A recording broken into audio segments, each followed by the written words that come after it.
Atomic, an extremely small amount of a thing, the single irreducible unit of a larger system. Bagian teramat kecil sebuah benda. Bagian tunggal yang tak terbagi lagi dari suatu sistem yang lebih besar. The source of immense energy of power. Sumber energi atau daya yang sangat besar. Habit, a routine or practice performed regularly. An automatic response to a specific situation. Rutinitas atau praktik yang dilakukan secara teratur. Tanggapan otomatis terhadap situasi tertentu. Pengantar. Kisah saya. Pada hari terakhir tahun kedua saya di SMA, tongkat pemukul bisbol menghantam muka saya. Ketika seorang teman mengambil giliran memukul, tongkat pemukul terlepas dari tangannya dan terbang ke arah saya sebelum menghantam langsung ke bagian di antara kedua mata saya. Saya tidak punya ingatan tentang peristiwa benturan yang dahsyat itu. Tongkat pemukul itu menghantam muka saya begitu kuat sehingga hidung saya berubah bentuk menjadi huruf U. Benturan itu membuat jaringan lunak otak saya terempas ke dinding dalam tengkorak saya. Dalam seketika, pembengkakan langsung menyebar ke seluruh kepala. Dalam sepersekian detik, hidung saya patah. Ada sejumlah fraktur tengkorak, dan ada 2 serpih kelopak mata yang rontok. Ketika membuka mata, saya melihat orang-orang menatap saya dan memburu untuk memberikan bantuan. Saya menunduk dan melihat bintik-bintik merah di baju saya. Salah seorang teman kelas membuka kaos dan memberikannya kepada saya. Saya memakainya untuk menyumbat darah yang mengucur deras dari hidung saya. Terguncang dan bingung. Saya tidak tahu seberapa serius cedera yang saya alami. Guru saya merangkul dan mengajak saya memulai perjalanan panjang dengan berjalan ke klinik sekolah, menyeberang lapangan, menuruni bukit, dan kembali ke gedung sekolah. Entah berapa orang yang memapah saya, membuat saya tetap tegak. Kami berjalan pelan-pelan. Tidak ada yang sadar bahwa setiap menit dalam situasi ini sangatlah penting. Setiba di klinik sekolah, perawat mengajukan serangkaian pertanyaan. Tahun berapa ini? 1998, jawab saya. Padahal seharusnya 2002. Siapa Presiden Amerika Serikat? Bill Clinton, kata saya. Jawaban yang benar adalah George Walker Bush. Siapa nama ibu kandungmu? Saya terbata-bata. 10 detik berlalu. Patsy, kata saya santai. Tak peduli pada kenyataan bahwa saya memerlukan 10 detik untuk mengingat nama ibu saya sendiri. Itulah pertanyaan terakhir yang saya ingat. Tubuh saya tak sanggup mengatasi pembengkakan cepat dalam otak saya, dan saya kehilangan kesadaran sebelum ambulans tiba. Sekian menit kemudian, saya diangkut ke rumah sakit terdekat. Tak lama setelah tiba di sana, tubuh saya mulai gagal berfungsi. Sulit bagi saya untuk menjalankan fungsi-fungsi dasar seperti menelan dan bernafas. Saya mengalami serangan kejang pertama hari itu. Kemudian, saya berhenti bernapas sama sekali. Sementara dokter bergegas memasok saya dengan oksigen. Mereka juga memutuskan rumah sakit daerah itu tidak memadai untuk menangani situasi saya, dan meminta helikopter menerbangkan saya ke rumah sakit yang lebih besar di Cincinnati. Saya didorong keluar dari ruangan gawat darurat menuju helipad di seberang jalan. Kereta dorong terguncang-guncang di sepanjang jalan ketika seorang perawat mendorong saya sementara perawat lain tak henti memompakan oksigen. Ibu saya yang sudah tiba di rumah sakit beberapa saat sebelumnya naik ke helikopter menemani saya. Saya belum sadar dan tak mampu bernafas sendiri, sementara ibu saya terus memegangi tangan saya selama penerbangan. Ketika ibu saya menemani saya dalam helikopter, ayah saya pulang untuk memberitahu saudara-saudara saya. Dengan berkaca-kaca, ia mengatakan kepada adik perempuan saya bahwa ia tidak bisa ikut dalam acara kenaikan kelas adik saya malam itu. Setelah menitipkan adik-adik saya kepada keluarga dan teman, ia berkendara ke Cincinnati untuk menemani ibu saya. Ketika saya dan ibu saya mendarat di atap rumah sakit, sebuah tim terdiri atas hampir 20 dokter dan perawat langsung menjemput saya di helipad dan mendorong saya ke trauma unit. Saat itu pembengkakan di otak saya telah begitu parah sehingga saya berulang kali mengalami kejang. Tulang hidung saya perlu diperbaiki, tapi kondisi saya tidak mendukung untuk menjalani operasi. Setelah sekali lagi mengalami kejang, pada hari ketiga saya sengaja dibuat koma dan bernafas dengan menggunakan bantuan ventilator. Orang tua saya bukan pertama kali ke rumah sakit ini. 10 tahun sebelumnya, mereka datang ke gedung yang sama di lantai dasar setelah adik perempuan saya didiagnosis menderita leukemia pada usia 3 tahun. Saya 5 tahun kala itu. Adik laki-laki saya baru 6 bulan. Setelah 2,5 tahun menjalani kemoterapi, pengambilan cairan tulang belakang, dan biopsi sumsum, adik perempuan saya akhirnya keluar dari rumah sakit dengan bahagia, sehat dan bebas dari kanker. Dan sekarang setelah 10 tahun menjalani hidup normal, orang tua saya harus kembali ke tempat yang sama bersama anak yang berbeda. Sementara saya sengaja dibuat koma, rumah sakit mendatangkan rohaniawan dan pekerja sosial untuk menghibur orang tua saya. Ia orang yang sama yang pernah menemui mereka 10 tahun lalu, setelah tahu adik saya menderita kanker. Ketika siang berubah menjadi malam, beberapa mesin membuat saya tetap hidup. Orang tua saya berusaha tidur di karpet rumah sakit. Mereka sangat kelelahan, tapi bolak-balik terbangun dengan rasa cemas. Belakangan ibu saya bercerita, itu malam paling buruk yang pernah kualami. Sembuh. Syukurlah esok paginya saya mampu bernapas lagi, sampai ke tingkat yang membuat para dokter berani melepaskan saya dari kondisi koma. Ketika akhirnya kesadaran saya kembali, ternyata saya kehilangan kemampuan mencium bau. Sebagai uji, seorang perawat meminta saya meniup dengan hidung, kemudian mengendus sekotak jus apel. Indera penciuman saya kembali, tapi yang di luar dugaan, aksi mengembus nafas kuat-kuat ternyata memaksa udara menembus bocor pada tulang kelopak mata dan mendorong mata kiri saya keluar. Bola mata saya keluar dari rongga orbitalnya dan tidak lepas hanya karena masih ada serabut saraf yang menghubungkannya dengan otak. Menurut dokter mata, bola mata saya perlahan-lahan akan kembali ke tempat semula sejalan dengan terlepasnya udara yang terjebak. Tapi entah berapa lama waktu yang diperlukan. Saya dijadwalkan menjalani operasi 1 pekan kemudian, yang berarti saya masih harus beristirahat beberapa waktu lagi. Saya seperti petinju yang babak belur dalam turnamen tinju, tapi saya boleh meninggalkan rumah sakit. Saya pulang dengan hidung patah, belasan fraktur pada wajah dan mata kiri yang nyaris lepas. Bulan-bulan berikutnya terasa sulit. Rasanya seolah-olah segala sesuatu dalam hidup ditunda sejenak. Selama beberapa pekan penglihatan saya ganda dan saya secara harfiah tidak bisa melihat lurus ke depan. Sebulan lebih kemudian bola mata saya akhirnya kembali ke posisi normalnya. Karena kadang masih kejang-kejang dan penglihatan masih bermasalah, 8 bulan kemudian saya baru dapat mengendarai mobil lagi. Saat fisioterapi, saya melatih pola-pola motorik dasar seperti berjalan mengikuti garis lurus. Saya bertekad tidak membiarkan kecelakaan itu meruntuhkan semangat saya, tapi tak jarang saya merasa tertekan dan sangat galau. Perih sekali rasanya ketika sadar betapa jauh jalan yang harus saya tempuh untuk kembali ke lapangan bisbol 1 tahun kemudian. Bisbol selalu menjadi bagian utama dalam hidup saya. Ayah saya pernah bermain untuk sebuah klub liga kecil bernama St. Louis Cardinals, dan saya mempunyai mimpi untuk bermain secara profesional. Setelah rehabilitasi selama berbulan-bulan, yang saya inginkan lebih dari yang lain adalah kembali ke lapangan. Namun upaya kembali ke lapangan bisbol tidaklah mulus. Ketika musim pertandingan digelar, saya satu-satunya siswa tahun pertama yang tidak lolos ke tim bisbol utama. Saya pernah bermain bersama siswa tahun kedua pada kejuaraan tim cadangan. Saya telah bermain bisbol sejak usia 4 tahun. Dan bagi seseorang yang telah sangat berpengalaman dalam olahraga ini, sekali peristiwa hari itu. Saya duduk di mobil dan menangis sambil mencari-cari gelombang di radio, mendengarkan lagu-lagu penghibur kegalauan saya. Setelah setahun tanpa rasa percaya diri, pada tahun keempat, saya berusaha masuk ke tim utama lagi, tapi jarang berhasil di lapangan.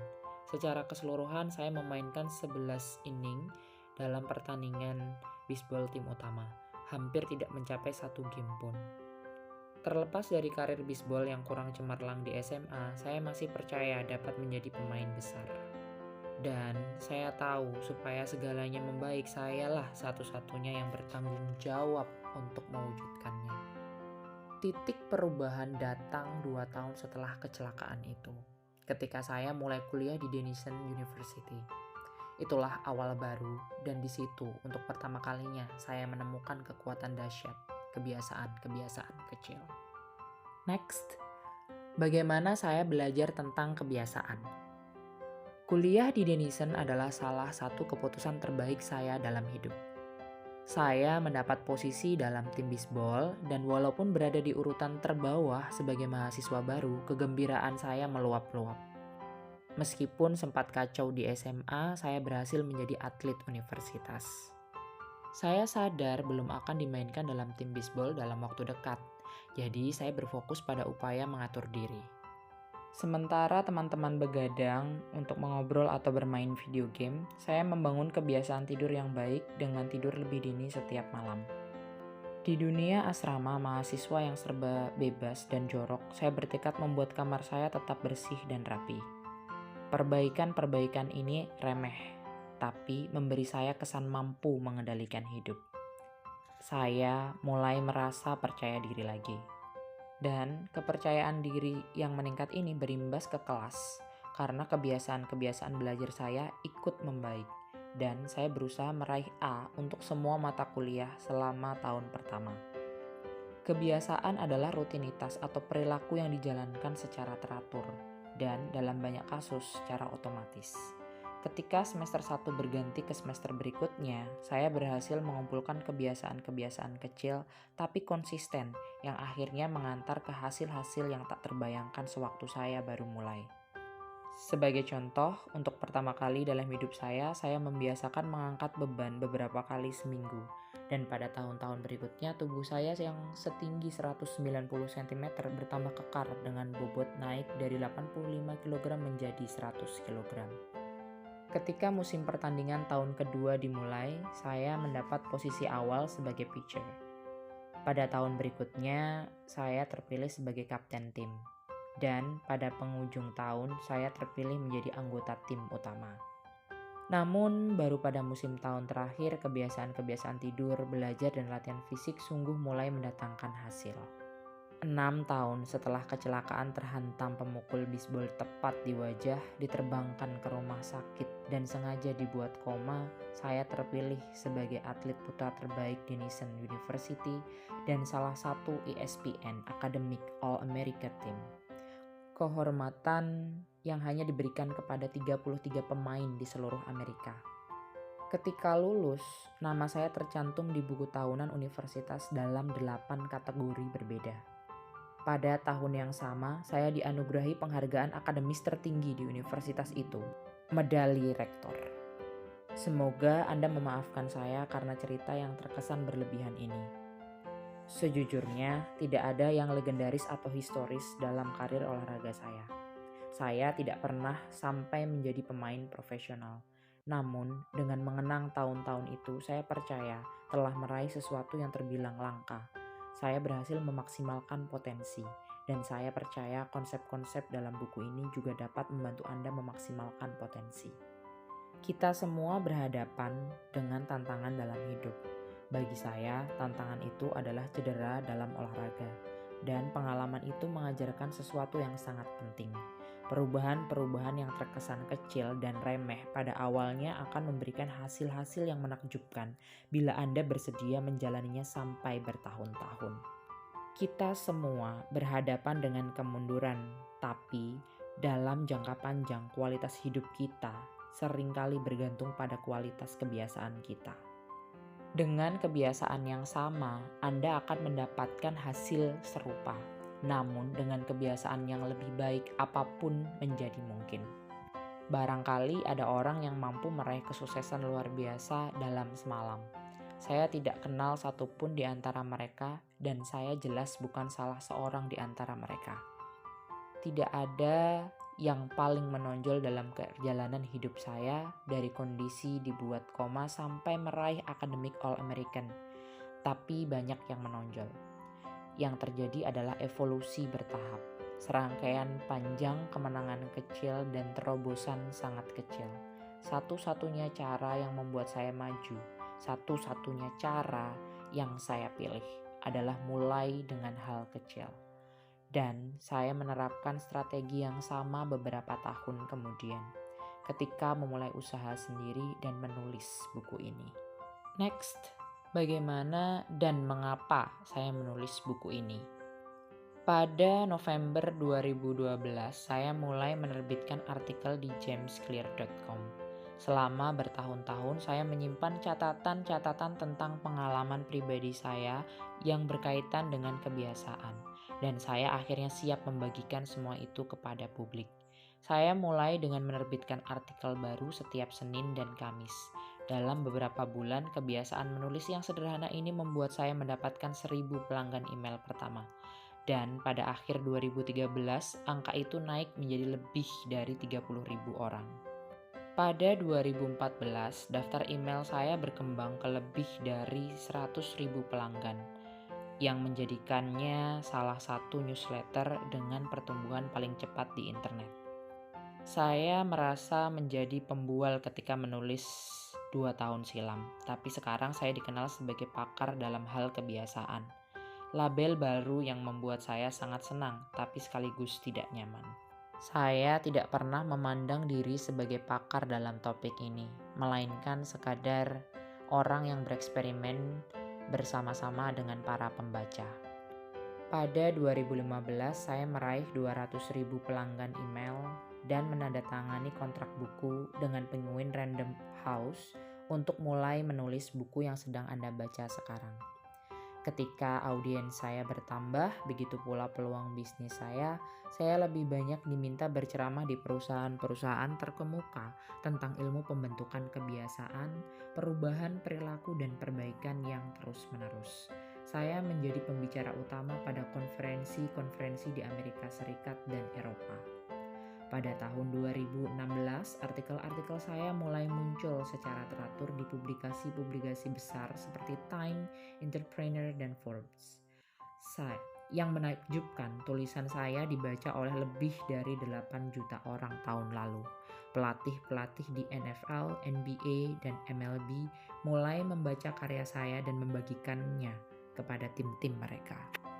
Pada awal 2017, saya meluncurkan Habits Academy yang menjadi landasan pelatihan perdana bagi organisasi-organisasi dan individu-individu yang tertarik membangun kebiasaan-kebiasaan yang lebih baik dalam hidup dan pekerjaan.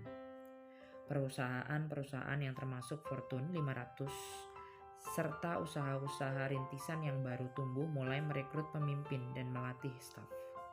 Secara keseluruhan, lebih dari 10.000 pemimpin, manajer, pelatih, dan guru telah digembleng oleh Habits Academy. Dan karya saya bersama mereka telah mengajarkan banyak sekali kepada saya tentang apa yang diperlukan untuk membuat kebiasaan-kebiasaan tersebut berhasil di dunia nyata.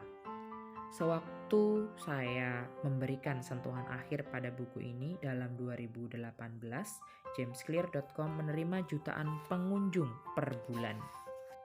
Dan hampir 500.000 orang menjadi pelanggan untuk email newsletter saya. Jumlah yang sungguh di luar dugaan ketika saya baru mulai, karena berpikir tentang hal itu pun dulu saya tidak berani. Next, bagaimana buku ini akan bermanfaat bagi Anda? Pengusaha dan investor Naval Ravikant berkata, untuk menulis buku yang hebat, mula-mula Anda harus menjadi buku itu.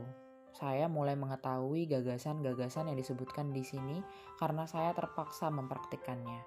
Saya harus mengandalkan kebiasaan-kebiasaan kecil untuk bangkit dari cedera, agar menjadi lebih kuat secara fisik, agar dapat tampil berprestasi di lapangan, agar dapat menjadi penulis, agar dapat membangun bisnis yang sukses, dan sekedar untuk berkembang menjadi orang dewasa yang bertanggung jawab. Kebiasaan-kebiasaan kecil membantu memaksimalkan potensi saya, dan karena Anda memilih buku ini, saya menebak bahwa Anda juga ingin memaksimalkan potensi Anda. Di halaman-halaman mendatang, saya membagikan rencana selangkah demi selangkah untuk membangun kebiasaan yang lebih baik. Bukan untuk beberapa hari atau minggu, tapi seumur hidup. Meskipun sains mendukung semua yang telah saya tulis, buku ini bukan masalah penelitian ilmiah. Buku ini petunjuk pelaksanaan. Anda akan menemukan kebijaksanaan dan saran praktis di bagian depan dan di bagian tengah. Sementara saya menerangkan ilmu di balik cara menciptakan dan mengubah kebiasaan-kebiasaan Anda yang mudah dipahami dan diterapkan. Bidang-bidang yang saya manfaatkan, biologi, ilmu saraf, filsafat, psikologi, dan sebagainya sudah ada bertahun-tahun. Yang saya tawarkan kepada Anda adalah sintesis gagasan-gagasan terbaik yang pernah terfikir oleh orang-orang cerdas sejak lama sekali serta temuan-temuan paling menarik yang dibuat oleh ilmuwan belakangan ini. Sumbangan saya semoga adalah menemukan gagasan-gagasan yang paling penting, mengaitkannya sedemikian sehingga sangat mudah diterapkan. Apapun yang baik dalam buku ini adalah jasa banyak pakar sebelum saya. Sedangkan apapun yang konyol, anggaplah itu kesalahan saya. Tulang punggung buku ini adalah model kebiasaan 4 langkah saya. Mendapatkan petunjuk, cue, menumbuhkan gairah, craving, menanggapi, response, dan menikmati hasilnya, reward. Dan keempat, kaidah perubahan perilaku yang berkembang dari langkah-langkah tadi. Pembaca yang berlatar belakang psikologi mungkin mengenali bagian istilah ini dengan operant conditioning, yang pertama kali didalilkan sebagai stimulus, response, reward oleh B.F. Skinner pada tahun 1930-an, dan belum lama ini dipopulerkan sebagai cue, routine, reward dalam The Power of Habit oleh Charles Duhigg. Ilmuwan perilaku seperti Skinner sadar bahwa jika menawarkan ganjaran yang tepat, Anda dapat membuat orang beraksi dengan cara tertentu. Namun, meskipun model Skinner sungguh memberikan hasil yang istimewa dalam menerangkan bagaimana rangsangan dari luar mempengaruhi kebiasaan kita, model itu belum cukup menjelaskan bagaimana pikiran, perasaan, keyakinan kita berdampak terhadap perilaku kita. Kondisi-kondisi internal, suasana hati dan emosi juga penting. Dalam dasawarsa lalu, ilmuwan mulai menentukan hubungan antara pikiran, perasaan, dan perilaku kita. Penelitian ini juga dibahas dalam buku ini. Secara keseluruhan, kerangka yang saya tawarkan adalah model terpadu antara ilmu kognitif dan ilmu perilaku. Saya percaya ini salah satu model pertama perilaku manusia yang dapat menjelaskan dengan tepat pengaruh rangsangan eksternal dan emosi internal terhadap kebiasaan kita. Sementara ada istilah yang terasa akrab.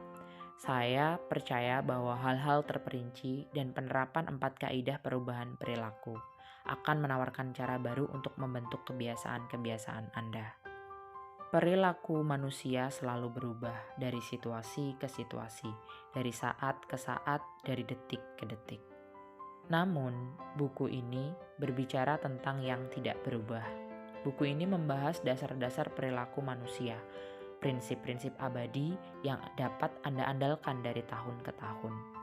Gagasan-gagasan yang dapat Anda pakai untuk melandasi bisnis, keluarga, hidup Anda. Tidak ada cara tunggal untuk menciptakan kebiasaan yang lebih baik, tapi buku ini menjelaskan dengan cara terbaik yang saya ketahui.